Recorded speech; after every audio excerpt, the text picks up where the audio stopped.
Inilah hasil pembuatan dari bakteri fotosintesis yang sudah dijemur kurang lebih selama 1 bulan.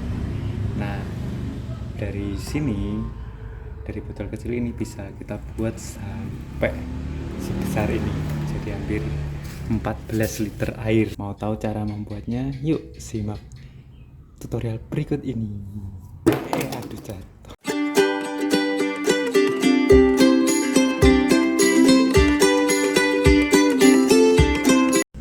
Bahan-bahan untuk membuat bakteri fotosintesis tadi antara lain adalah micin. Micin saya beli yang paling murah harganya. Selanjutnya setelah micin yang harga paling ekonomis, saya membutuhkan 1 butir telur. Telur ayam horen yang warnanya coklat. Saya beli di toko telur yang pecah. Jadi telur yang saya beli itu yang pecah, jadi karena telurnya pecah harganya lebih murah dibandingkan telur yang masih utuh, supaya berhemat karena kita buat pupuk ya, bukan buat telur dimasak. Jadi butuhnya yang penting telur. Selanjutnya untuk membuat bakteri fotosintesis yang super cepat, micin 1 sendok micin,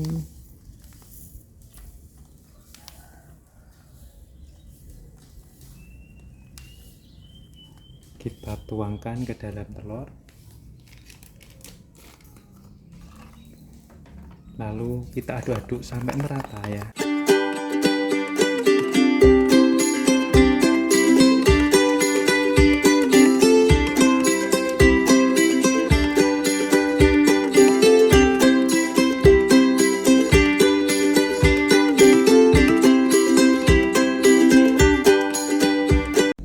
Selanjutnya jika sudah mengental, sudah tercampur, kira-kira sudah rata nih, kita masukkan ke dalam botol air. Bisa botol apa saja teman-teman, yang penting ada tutupnya sedikit. Jadi adonan telur tadi kita masukkan ke dalam sini.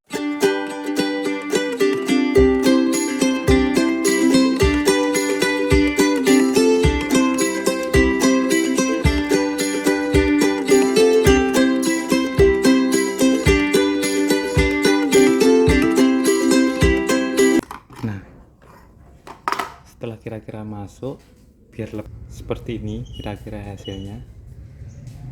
Ada 2 cara teman-teman biar bisa jadi bakteri fotosintesis lebih cepat.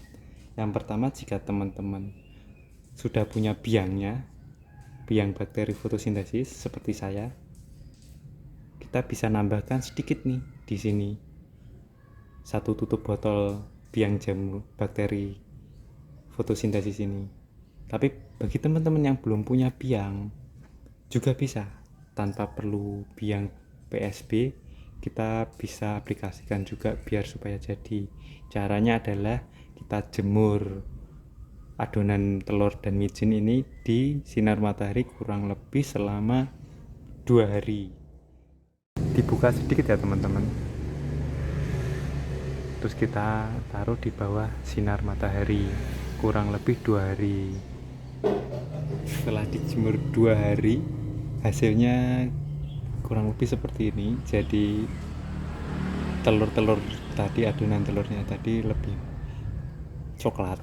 Terus kira-kira di sini udah ada biang bakteri fotosintesisnya.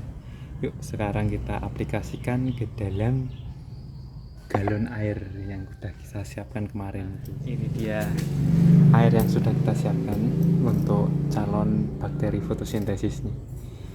Jadi dalam 1 buah telur dan micin itu bisa kita aplikasikan untuk pembuatan bakteri sebanyak 1 galon air. Ini kurang lebih sekitar 9 liter airan ya, karena nggak penuh airnya, masih sisa banyak ruangannya.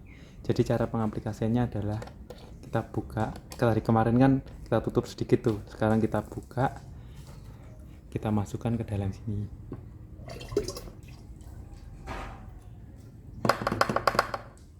Lalu kita aduk-aduk.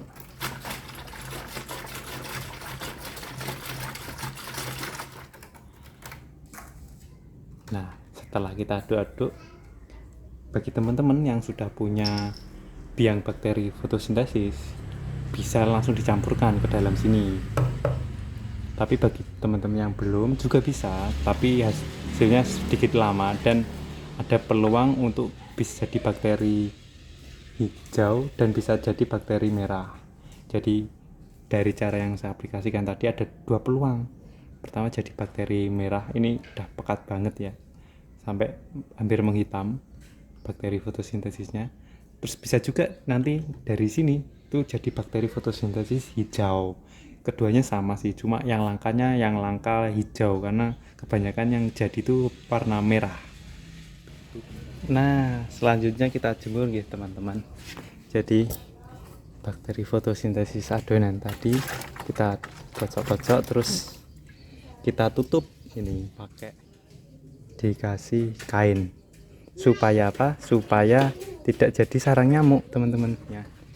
Jadi sisakan lubang dan masih dikasih jaring atau kain supaya tidak jadi sarang nyamuk. Nah, jadi seperti ini kita jemur kurang lebih 2 minggu, biasanya sudah jadi merah. Yang sudah jadi sekitar ada 3 botol. Nah, bagi teman-teman yang ingin pasti berhasil, bisa beli bakteri fotosintesis biang, dapat biang seperti ini. Nah, itu bisa dicampurkan ke dalam sini. Jadi kalau udah punya biangnya, 1 minggu pun udah jadi bakteri fotosintesisnya, tidak perlu lama-lama dan pasti berhasil. Jadi teman-teman bisa beli, saya kemarin beli segini tuh 5 ribuan yang sudah tua, sudah biang, saya beli di Shopee. Jadi teman-teman kalau mau beli juga bisa cek link di bawah ini ya.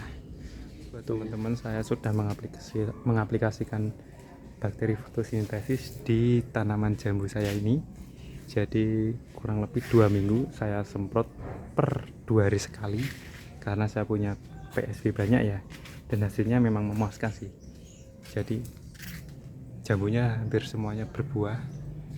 Ini yang masih kecil baru bakal bunga, yang berbunga tuh kalau dihitung banyak sekali ya teman-teman, nggak cuma itu aja. Di sini juga ada lagi. Terus nih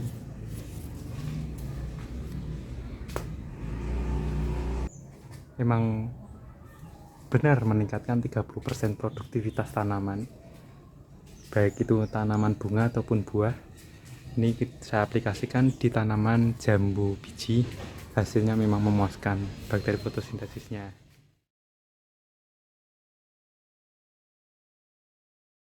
Sebelumnya lama sekali berbunganya.